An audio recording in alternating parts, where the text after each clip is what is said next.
Busy siya pa. Ano ng cellphone. Hindi na namamansin sa akin. Psst. Ay! Ganun naman.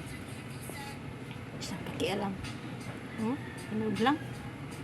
Ay na nga akong kasapin yun eh. Gusto niya, cellphone na lang palagi.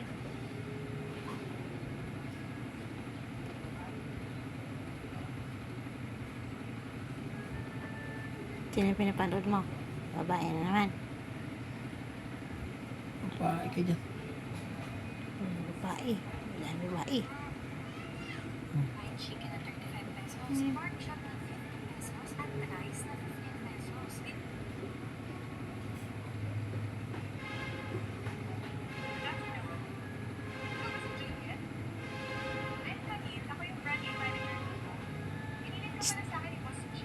Dito lang ako.